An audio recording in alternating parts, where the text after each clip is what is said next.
So what do you think of this, I guess, sort of signal being sent out before the budget? Would it be a good investment, first of all, in terms of bang for buck, and also a good social one to help working parents make that decision to get back to work or do more days at work?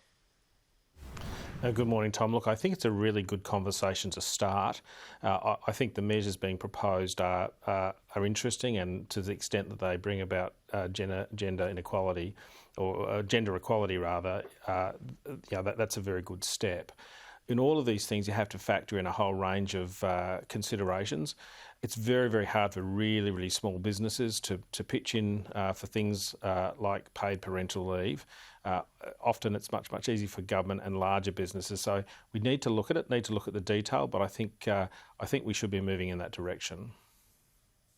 Right, but if this money is essentially more money to subsidise for paid parental leave, doesn't that mean it is the government's money and not necessarily small business having to spend more? Yeah, well, a subsidy doesn't fully cover off the costs that might come to, once again, the very, very small businesses that don't have the turnover and the benefit of multiple employees generating income to offset some of these things. So that's where my concern really lies, but I think moving in that direction is a good step. All right, well, there are, of course, the government-only schemes businesses can go on top of it, so perhaps we'll see exactly where that lands. I wanted to ask you, though, about the broader COVID question right now. We've got what's happening in WA in this blame game. Where do you sit on hotel quarantine from what you've heard? And I know you've got a background in defence, whether or not you think the government has dragged its feet on trying to get some of these other centres perhaps open away from major cities but still close enough to hospitals. Look, I think that is a question that probably was best answered 6 months ago. We are getting to a point where there are less and less breakouts. We seem to be managing it reasonably well, and with vaccinations with frontline staff, that seems to be containing things. We must remember that in all of these cases, the objectives are to flatten the curve, whether it be lockdowns for borders, vaccinations, all of the different measures that are put down in place are not to prevent anyone from getting COVID. We simply need to make sure that we don't have an outbreak that basically places a demand on hospitals that can't be met.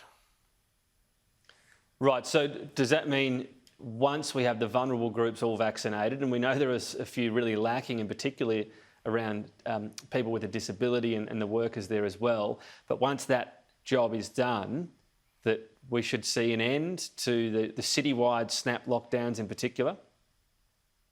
No, I think what happens is when we get the vaccination rolled out properly, and it hasn't been rolled out properly yet, when it's rolled out properly, we'll have sufficient, and we've got sufficient numbers of people that have elected to have the vaccine. Then you're in a position where if people, or if there's someone in the community that has it, the chance of them passing it on is much, much less. And even for AstraZeneca, where the efficacy of the vaccine is not as high as the Pfizer vaccine, we understand that it does reduce the effects if someone does still get COVID. Again, all of these things are about making sure that we don't have an epidemic right across the country that just overloads our hospitals. If people get the virus and it's mild, they can manage it themselves at home. The problem we've got at the moment is any outbreak with people without people vaccinated creates the potential for community spreading beyond the capacity of our hospitals. What are you saying there? Until we're seeing large parts of the community vaccinated, you would still find these snap lockdowns of whole cities acceptable, even with a couple of cases, as we've seen in Perth? Well, I think we leave it to the medical authorities to provide advice on lockdowns. I think they've been quite. But they have advice, and within that, there's different levels of risk that governments can take on, right? Because just saying medical advice is fine. We have politicians that have to make the decisions. That advice could be there's a small chance that it goes through a bit more of the community, but there's vaccinations there, so there shouldn't be many serious illnesses, or no, keep it at zero risk. Isn't it up to our leaders to make the decision? And I'm asking you what your view on that decision should be. Well, I just look back at what happened in Victoria, where where we had an outbreak that went beyond the control of officials, versus a very short lockdown that took place in South Australia, in Brisbane, and also in Perth, that prevented a much, much larger event from occurring. So, it is about. But that's in a pre-vaccination world, Senator. So I'm asking post-vaccination. Unfortunately, yeah, sure. I think post-vaccination, the case for lockdowns will dissipate very, very quickly. But we're not there yet because the vaccine hasn't been properly rolled out. We don't have a sufficient number of people here in Australia to rely on that as a method for basically replacing the lockdowns. Okay, right, yep, no, I think we got there. All right, well, just finally, you're threatening legal action. This is against the Australian Information Commissioner. This is over long delays for freedom of information, which a lot of journalists are familiar with. Do you think it's deliberate, these delays that are happening to you? I think there's a culture within government whereby officials are reluctant to release any information. It's the reverse of how the law actually operates, and that is that there's a legally enforceable right unless there's a good reason not to disclose information. And what that means is we end up with more and more FOI decisions that redact information.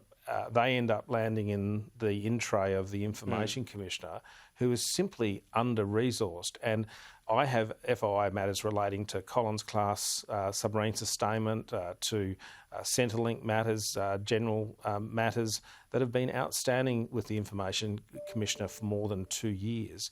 And it means that when I get access to the information, there's no utility in influencing, simply in writing the history. And that's not the way FOI is supposed to work. The Information Commissioner doesn't have a time frame associated with her reviews, but the Administrative Decisions Judicial Review Act does permit someone like me to raise an application in the federal court if the Information Commissioner or any official has been unreasonable in the time taken to make decisions. It's important that we have timely access to government information.